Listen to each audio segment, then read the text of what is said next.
ជាបងសូមជំរាបសួរលោកគ្រូថ្ងៃនេះខ្ញុំចង់បកស្រាយអំពីPython បច្ចេកមេធំមកលោកគ្រូ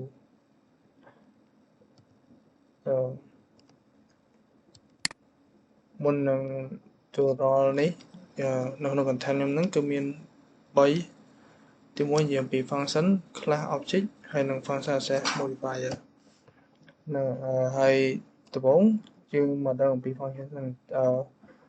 មុខងារនៅក្នុង Python function នៅក្នុងមុខងារនៅក្នុង Python គឺជា block code ដែលយើងអាចប្រើឡើងវិញបាននិងអាចអនុវត្តភារកិច្ចជាក់លាក់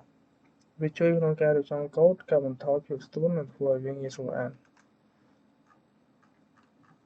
ហើយអត្ថប្រយោជន៍របស់ function ហ្នឹងគឺធ្វើឲ្យកូដមានរបៀបរៀបរយងាយស្រួលអានកាត់បន្ថយការសរសេរកូដដែលហើយអាចប្រើឡើងវិញបានធ្វើឲ្យកម្មវិធីមានប្រសិទ្ធភាពនិងងាយស្រួលថែរក្សាហើយនៅក្នុង function នេះផងដែរគឺវាបែងចែកជា3ទី1វាមានsimple function parameter ហើយនឹងfunction with return value តែយើងនេះទៅយើងមកចូល example របស់ simple function ទៅអញ្ចឹងមុននឹងទៅសេ simple function មិនmuốnត្រូវកើតសេពាក្យ def ដែលពាក្យពេចន៍វា definition ហើយយើង say hello អាហ្នឹងជា object អញ្ចឹងយើងត្រូវបង្កើត function ដែលឈ្មោះ say hello សិនអញ្ចឹងបន្ទាប់មកយើង print យើង import វាដាក់ hello welcome to Python អញ្ចឹងទៅហើយដល់ពេលយើងចង់ output វាយើងហៅពាក្យ say hello វិញមកចឹងទៅវាចេញមកជា result គឺ hello welcome to Python ហើយដល់ពេល example function with parameter យើងប្រើជាមួយ grid យើងប្រើ def ជាមួយ grid អញ្ចឹងដល់ពេលដែលយើងទៅ say def grid name ចឹងទៅហើយយើងដាក់ print hello name នេះគឺជា grid គឺជាអ្វីដែលយើងតាំងជាមួយ grid ហ្នឹងដែលជាប់គ្នាហ្នឹងហើយ u អញ្ចឹងនៅពេលដែលយើងតាំងចុះក្រោមដាក់ grid alice grid bob ហ្នឹងនៅពេលដែលយើង run ចេញទៅអញ្ចឹងឈ្មោះពីរហ្នឹងគឺបានចាប់យក hello alice ហើយ u hello bob ហើយ u ឲ្យដោយសារតែយើងបានតាំង grid តាំងពីលើមកហើយយើងបានហៅយើង print យើងហៅ name ទៅចុះរបស់ grid ហ្នឹងយកមកដាក់ទៀតចឹងទៅយើង grid តែឈ្មោះអ្វីដែលយើងចង់ដាក់ហ្នឹងហើយគឺវាចេញមកចេញ result គឺចេញឈ្មោះនឹងជាប់ហ្នឹងគឺ hello alice how are you ចឹងទៅហើយដូចខ្ញុំទៅសេអញ្ចឹងគឺ function grid name ទទួល parameter ឈ្មោះវាបង្ហាញសារជាមួយឈ្មោះដែលបានផ្ដល់ដូច grid alice grid bob ចឹងទៅផ្ដល់លទ្ធផលខុសគ្នាតាមយើងអ្នកដាក់ហើយទី3គឺ function return value so function with return value ច្រើនគេធ្វើអំពីការបូកតម្លៃបូកអីចឹងទៅអញ្ចឹងដូចយើងគេប្រើពីអក្សរ def add number a វា3 argument នេះគឺជាអ្វីដែលយើងតាំងតែថា object ចឹងទៅយើង return a បូក b ចឹងទៅហើយ result add number 5 គឺ10យើង print 30 result ហើយ function add number ទទួលបានលេខ2និងបូកចូលគ្នាវា return លទ្ធផលតម្លៃបូកត្រឡប់ទៅ result យ៉ាងម៉េចនឹងទទួលបានលេខ15បន្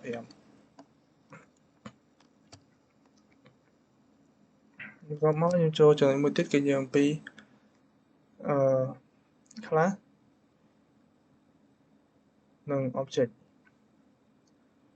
នៅក្នុង Python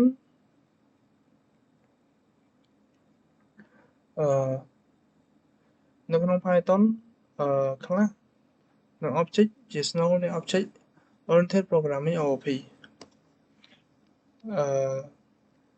ដែល class ជា model សម្រាប់បង្កើតវត្ថុ object ជាអង្គភាពមួយដែលបង្កើតចេញមកពី class ឥឡូវយើងមកស្គាល់ class សិន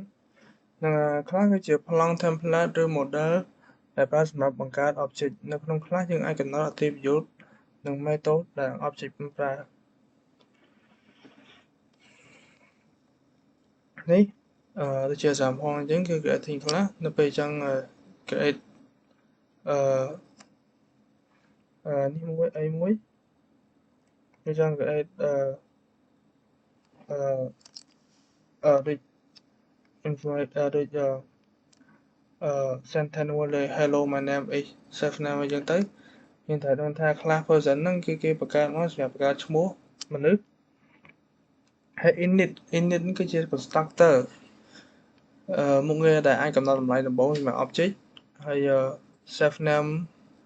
ហើយ self age គឺជា attribute ហើយ grade self គឺជា method ដែលបង្ហាញសារ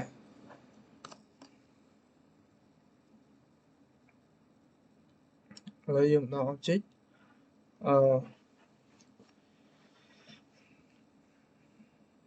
object ជាអី so object គឺជាអង្គភាពដែលបង្កើតចេញពី class ដូចខ្ញុំមានអញ្ចឹងហើយ object មាន attribute និង method អនុគមដែលកំណត់នៅក្នុង class so នេះជា example សម្រាប់ object ខ្ញុំនិយាយអញ្ចឹងperson 1នេះស្មើ person សំមុន25នេះគឺជាអ្នកបង្កើត object person 1ហើយនេះគឺជា person object person 2ហើយដល់ពេលយើង person grid គេហៅថាហៅ method grid ហ្នឹងសម្រាប់ object person 1 និង person 2អញ្ចឹងនេះ result output ដែលយើងចេញហើយចំណុចចុងក្រោយគឺខ្ញុំចង់មកនិយាយអំពី function access modifier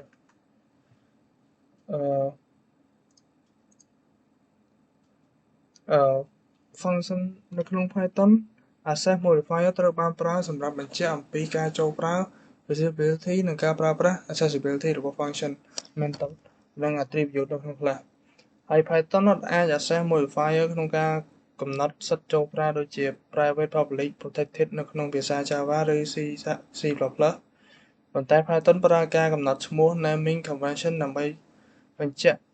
កម្រិតនៃការចូលប្រើហើយនៅក្នុងដែរ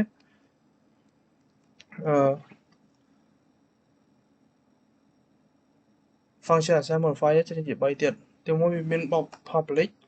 ទី2មាន protected ទី3វាមាន private ហើយនៅក្នុងpublic ហ្នឹងគឺដំណើរការបានគ្រប់ទីកន្លែងគឺយើងអាចទៅសេបានឡើយណាក៏បានហើយ protected គឺយើងត្រូវដាក់នៅខាងមុខហើយតាមគេ recommend គឺគួរប្រើតែនៅក្នុង class ឬ sub class ទេប៉ុន្តែអាចចូលប្រើបានពីខាងក្រៅហើយទី3គឺជាអំពី private ចឹង private ហ្នឹងគឺអាចប្រើបាននៅក្នុង class ប៉ុណ្ណោះហើយទៅដាក់វានៅខាងមុខទៀតมันអាចចូលប្រើផ្ទាល់ពីខាងក្រៅ class បាន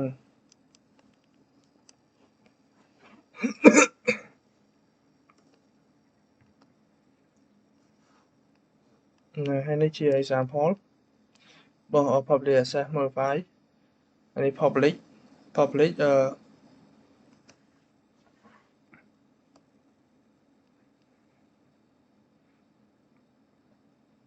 ហើយនេះជាចុងក្រោយរបស់ខ្ញុំចង់អរគុណលោកគ្រូដែលបានស្ដាប់